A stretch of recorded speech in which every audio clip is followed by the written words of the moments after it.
जग पेटवण्यासाठी समांतर विवाद, जग पेटवण्यासाठी समांतर विवाद, चांदणा पाहण्यासाठी आकाशात हवी रात आणि ध्येय गाठवण्यासाठी पाहिजे असते शिक्षकांची साथ, पाहिजे असते शिक्षकांची साथ।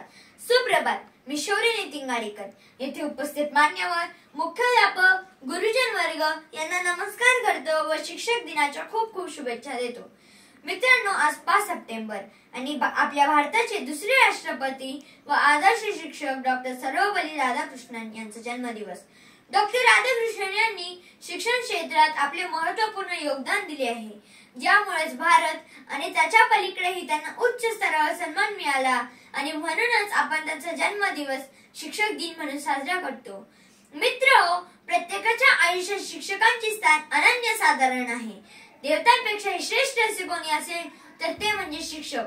शिक्षक नेहमी एक आदर्श नागरिक, सर्व गुण संपन्न विद्यार्थी घडवण्यासाठी प्रयत्न करत असतात आणि आपणही त्यांना तेवढ्याच चांगल्या प्रकारे साथ दिली पाहिजे।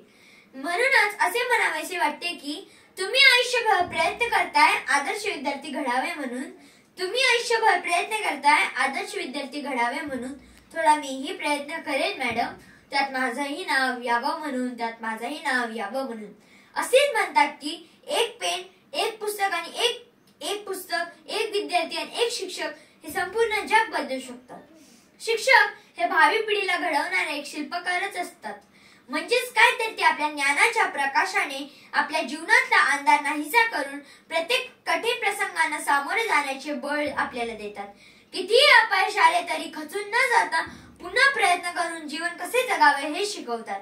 शिकवता शिकवता आकाशाला गवसणी घालण्याची सामर्थ्य आपल्याला देतात।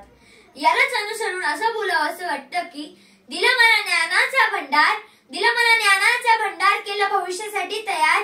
मी आभारी आहे गुरूंचा, ज्यांनी मला इथपर्यंत घडवलं आज, ज्यांनी मला इथपर्यंत घडवलं आज।